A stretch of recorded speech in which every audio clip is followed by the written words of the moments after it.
Perkenalkan, nama saya Nasfil Asrianahak. Saya dari Fakultas Keguruan dan Ilmu Pendidikan, Prodi Pendidikan Ekonomi, NIM 22010801112, kelas 1D. Di sini saya akan menjelaskan tentang tahapan psikososial pada masa remaja untuk memenuhi tugas akhir semester perkembangan peserta didik. Menurut Erik Erikson, masa remaja individu mulai merasakan identitasnya, merasa sebagai pribadi yang unik namun siap memainkan peran yang berarti dalam masyarakat. Individu juga menjadi sadar akan kualitas batin mereka, seperti suka dan tidak suka mereka, tujuan masa depan mereka, kekuatan mereka, dan keinginan untuk mengendalikan nasib mereka sendiri. Ini adalah masa kehidupan ketika orang ini menentukan siapa mereka sekarang dan apa yang mereka inginkan di masa depan.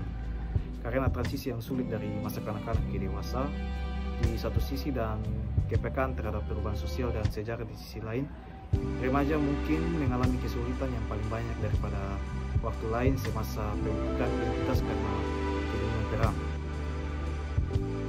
Faktor yang mempengaruhi perkembangan psikososial pada masa remaja, yang pertama, faktor perubahan penggunaan waktu dan relasi, yaitu salah satu cara mengenai perubahan relasi remaja dengan orang-orang penting dalam kehidupan mereka, yaitu melihat bagaimana mereka menghabiskan waktu luang.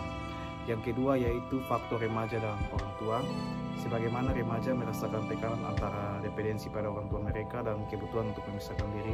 Orang tua juga memiliki perasaan yang bercampur aduk.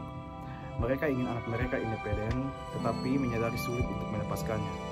Yang ketiga yaitu faktor remaja dan teman sebaya, yaitu sumber dukungan emosional yang penting selama masa transisi remaja yang kompleks serta sumber stres untuk perilaku yang disesali, yaitu meningkatnya keterlibatan remaja dengan teman sebayanya. Kemudian di sini saya akan menjelaskan tentang bagaimana pola pengasuhan yang baik pada remaja. Yang pertama, pola asuh demokratis.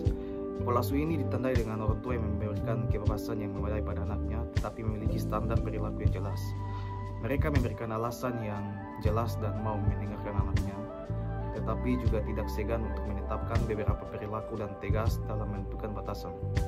Yang kedua yaitu pola asuh otoriter, yaitu pola asuh ini cukup ketat, peraturan yang diterapkan secara kaku dan seringkali tidak dijelaskan secara memadai dan kurang memahami serta mendengarkan kemauan anaknya. Anak dengan pola asuh ini cenderung tidak memiliki rasa percaya diri dan kontrol dirinya terhadap teman sebaya. Dan yang ketiga, pola asuh permisif, yaitu orang tua pada kelompok ini membiarkan anaknya untuk menampilkan dirinya dan tidak membuat aturan yang jelas serta kejelasan tentang perilaku yang mereka lakukan. Di sini saya akan menjelaskan tentang tahap perkembangan psikososial pada masa remaja. Yang pertama, pada awal umur 10-14 tahun. Tahap pertama perkembangan ini yaitu mulai khawatir tentang penampilan dan fisik mereka. Yang kedua ada perubahan hormonal. Yang ketiga ada perubahan perilaku dan pemberontakan. Yang keempat, mulai merasa membutuhkan keadilan dan cenderung lebih sering mengeluh ketika dia merasa telah dianiaya. Pengaruh terhadap anak yaitu rasa percaya diri anak Anda akan meningkat. Kedua, perubahan tubuh wajah anak yang sebelumnya mulus dan bersih ditunjukkan dengan adanya atau muncul jerawat atau tumbuhnya kumis. Kemudian yang ketiga, mereka mengenakan biaya lebih dari yang seharusnya. Yang keempat, menuntut kesetaraan yang lebih besar dari rekan-rekannya. Pengaruh terhadap orang tua yaitu efek dampak ini yang mereka rasakan. Yang pertama, orang tua merasa bahwa anak-anak mereka telah menjadi lebih egois. Yang kedua, orang tua harus memeriksa koneksi anak mereka. Kemudian orang-orang tahu bahwa mereka harus lebih memahami, memberikan perhatian khusus kepada anak-anak mereka. Yang kedua, perkembangan psikososial pada masa remaja pertengahan yaitu umur 15-16 tahun. Yang pertama yaitu efek pada tahap ini. Yang pertama, lebih bersedia untuk berkompromi. Kedua, belajar untuk berpikir secara mandiri dan membuat keputusan sendiri. Yang ketiga, mulai merasa perlu untuk menguji pengalaman baru, bahkan jika itu berisiko. Kemudian dampak pada anak yaitu yang pertama, tenang, sabar dan toleran. Kedua, dapat menerima pendapat orang lain, bahkan jika mereka berbeda dari pendapat Anda sendiri. Ketiga, cenderung merasa dapat menangani apapun yang dihadapi. Efek pada orang tua yaitu orang tua takut anak-anak mereka tumbuh dewasa. Yang kedua, orang tua membuat aturan yang mungkin tidak lebih membatasi. Tiga, tahap akhir perkembangan psikososial pada masa remaja yaitu usia 17-19 tahun. Efek pada tahap perkembangan ini yaitu yang pertama, kepribadian seseorang remaja lebih ideal. Yang kedua, terlibat dalam kehidupan keluarga, pekerjaan, dan hubungan. Yang ketiga, dapat membangun hubungan yang lebih stabil dengan lawan jenis. Yang ketiga, hampir serius menjadi pribadi yang dewasa dan mandiri. Dan efek pada anak yaitu cenderung terlibat dalam masalah sosial atau politik. Kemudian mengembangkan nilai-nilai agama dan bahkan mungkin memilih untuk berdakwah. Kemudian mempunyai pasangan hidup yang cenderung menganggap lawan jenis lebih serius dan menghabiskan waktu bersama mereka.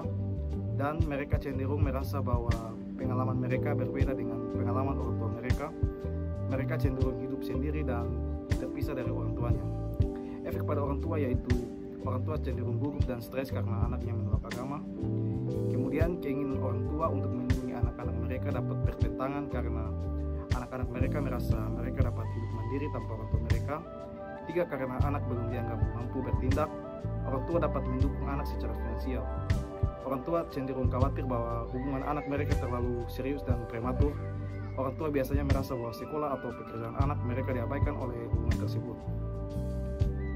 Kesimpulan yang saya ambil yaitu masa remaja ini merupakan masa peralihan individu dari masa kanak-kanak menuju masa dewasa, yaitu masa pencarian identitas diri, di mana individu pada tahap ini adalah pemikiran yang labil, butuh perhatian dan pengertian, dukungan dan diakui oleh orang-orang di sekitar. Pada tahap masa remaja ini, orang tua harus mampu mengontrol dan memberikan pemahaman serta contoh yang baik pada anaknya. Sebab pada masa ini anak juga membutuhkan figur yang akan mereka jadikan panutan. Orang tua harus memberikan kesempatan kepada anak untuk memilih pilihan-pilihan sesuai dengan bakat dan kemampuan yang mereka miliki. Dan kemudian orang tua juga tidak boleh egois dalam artian hanya ingin didengar dan namun tidak mau mendengar, perintah dan menyuruh namun tidak memberikan contoh yang baik yang bisa dipercaya dan diikuti oleh anak. Jadi seharusnya ada kalanya orang tua juga harus menjadi pendengar, memberikan kesempatan kepada anak untuk menjelaskan dan menceritakan masalah atau persoalan yang mereka hadapi. Dengan demikian, anak akan menuntut dan terbuka dengan orang tua dan tidak melampiaskan masalah mereka kepada hal-hal yang negatif dan melanggar peraturan dari orang tua dalam norma dalam masyarakat. Demikian yang saya sampaikan, sekian dan terima kasih.